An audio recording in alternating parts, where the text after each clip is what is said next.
Ah, les années 80. Une industrie cinématographique à son apogée, bagnoles rugissantes, des supermarchés pleins à craquer, sans oublier ces rutilantes bornes d'arcade, planquées dans les bars et cafés. D'un autre côté, on retrouve les consoles de salon dans les foyers, puis s'installe timidement une nouvelle avancée technologique majeure, la micro-informatique. Alors que les gamins s'amourachent pour l'Atari 2600 déjà depuis plusieurs années, l'arrivée de la micro chamboule les règles du jeu. Alors qu'on consommait les jeux vidéo de deux façons sur des machines normées et standardisées, la micro-informatique permit de démultiplier la puissance créatrice de ceux qui, quelques années plus tôt, subirent de plein fouet la révolution du jeu vidéo.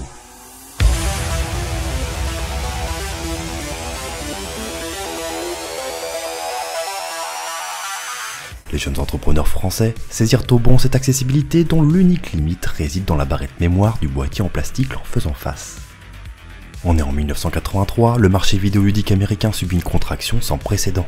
Des centaines de milliers de jeux invendus sont bradés ou renvoyés chez l'éditeur qui doit essuyer des pertes mortifères pour le fragile tissu industriel. Certains émirent l'idée que le jeu vidéo n'était peut-être qu'un divertissement électronique éphémère avant de se taire quand le japonais Nintendo, jusqu'ici spécialisé dans les jeux de cartes, parvint à commercialiser la NES et à relancer grâce au plombier moustachu une locomotive presque à l'arrêt.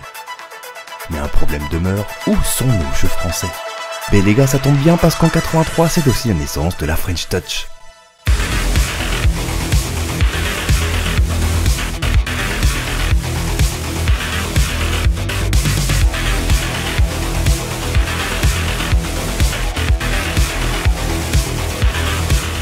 Le jeu vidéo français, c'est d'abord l'affaire d'un virus qui contamina bon nombre des adeptes d'un nouveau genre de divertissement dit électronique.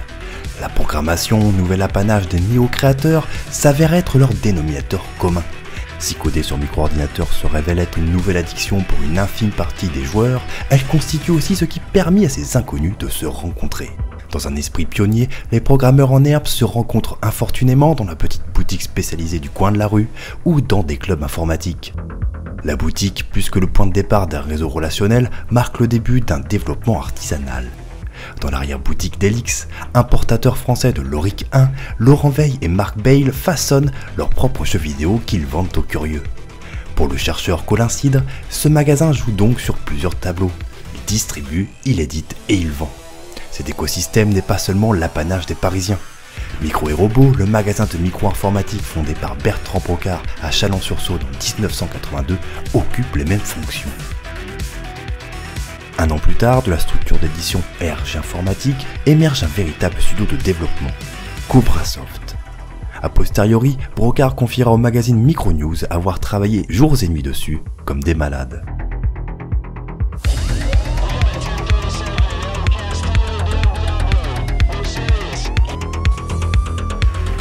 En avril de la même année, deux autres compères, eux aussi rencontrés chez l'importateur français du ZX80 de Sinclair Research, créent leur propre studio. Situé dans le 8e arrondissement de Paris, dans un ancien magasin de chaussures, R Informatique est né par la volonté de deux hommes désireux de mettre en lumière les créateurs français. Philippe Ulrich et Emmanuel Viau décident de mener une véritable politique d'auteur, inspirée du modèle de l'édition littéraire. Il s'inscrit par ce biais à contre-courant des pratiques d'édition vidéoludique américaines. Pour l'époque, cela représente de sacrés avantages, comme voir le nom du ou des créateurs derrière la boîte de jeu, travailler en toute indépendance, percevoir une redevance sur chaque vente, posséder les droits de ses œuvres ou encore travailler depuis chez soi. Classe quand même, non? Ce microcosme de talent est l'antithèse d'Infogrames, fondé quelques mois plus tard dans une ancienne chemiserie de Villeurbanne par Bruno Bonnel et Christophe Sapet. Enfin, les gérants d'Helix sortent de leur boutique en septembre 1983 pour fonder Loriciel dans un appartement de 35 mètres carrés sans fenêtre. Un luxe selon eux comparé au garage subi par la plupart des entrepreneurs outre-Atlantique. Cobrasoft, Loriciel, Infogrames et R Informatique sont les pionniers du premier paysage vidéoludique français. L'ensemble de ces animaux cohabitent dans une relation de bon voisinage. Les développeurs font des apéros chez l'un, des bœufs chez l'autre ou s'affrontent durant des parties de foot.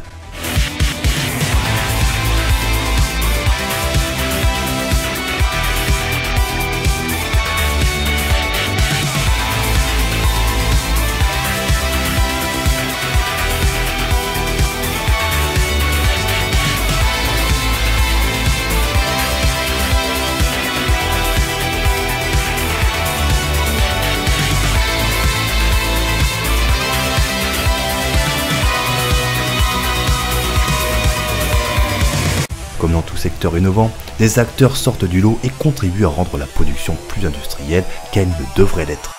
Aventureux, le tatou de Villeurbanne décide d'avancer ses pions en avalant au passage Cobrasoft et Air Informatique en 1986, soit la même année que la création d'Ubisoft par les 5 frères Guillemot. Le capitaine Bonnel siffle donc la fin de la récré? Quoique...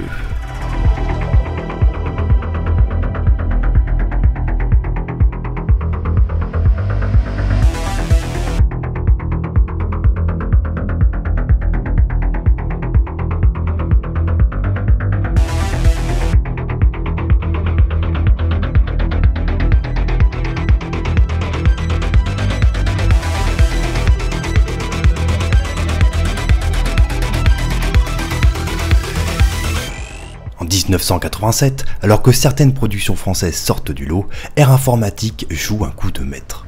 En compagnie de son nouveau graphiste Didier Bouchon, Ulrich développe l'Arche du Capitaine Blood, un jeu original et innovant pour la fin d'année. Le risque entamé par Air Informatique est concurrencé par une autre production émanant de la maison mère, Bob Moran. Le premier est en rupture de stock dès janvier 88, tandis que le second s'avère être un cuisant échec commercial et critique qui accumule les retours d'invendus. Mais si le jeu dont la musique est reprise de l'album Zoulouk de Jean-Michel Jarre connaît un tel succès, c'est aussi grâce à une campagne promotionnelle audacieuse sans nul autre pareil. Pour créer l'événement devant la presse et les passants interloqués, Philippe Ulrich se donne en spectacle, en clamant Ata Ata, Oglou, Ouglou, en l'honneur à Exos, divinité fictive à la jeunesse de son nouveau label. Ulrich s'improvise prêtre et sacrifie le micro-ordinateur ayant servi au développement. Les morceaux de ce dernier sont ensuite redistribués entre les spectateurs atterrés et les journalistes qui assurent la promotion du prochain jeu du label d'Air Informatique, dont le slogan est « Exos est bon pour toi ». Selon l'ingénieux Ulrich, ce nouveau label contribue à élever le jeu vidéo au rang d'art noble, en comparant sa démarche artistique aux différents courants qu'a traversé l'art pictural.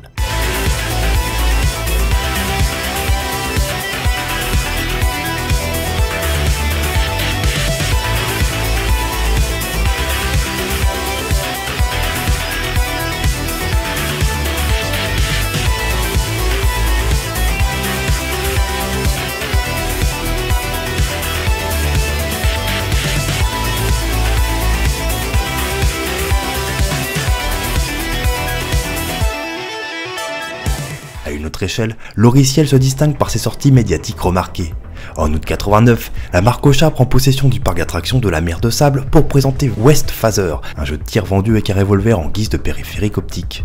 Ce genre de coup de com' n'est pas anodin, elle s'intègre dans une tactique bien huilée, orchestrée par Philippe Seban, qui s'entiche à conquérir le cœur des joueurs à grand renfort de sponsoring.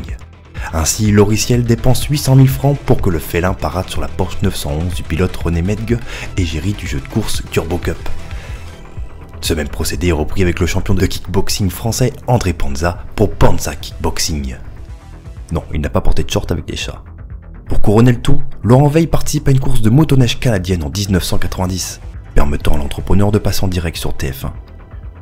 Malheureusement, les nouvelles tendances du marché, davantage tournées vers les consoles de salon que les micro-ordinateurs, auront eu raison de Loriciel qui disparaît. De son côté, Ubisoft, développeur et éditeur, surprend son monde et décide de continuer à voguer en solitaire.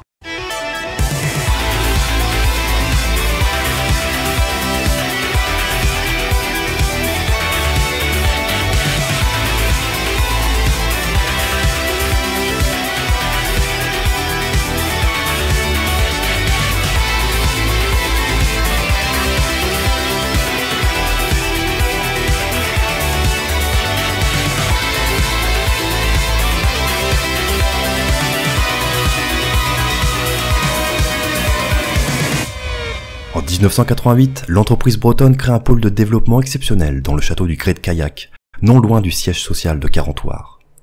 Pour honorer la commande de l'éditeur américain Epix, l'entreprise rassemble la fine fleur des développeurs français pour relever le pari fou de concevoir 8 jeux en seulement 6 mois.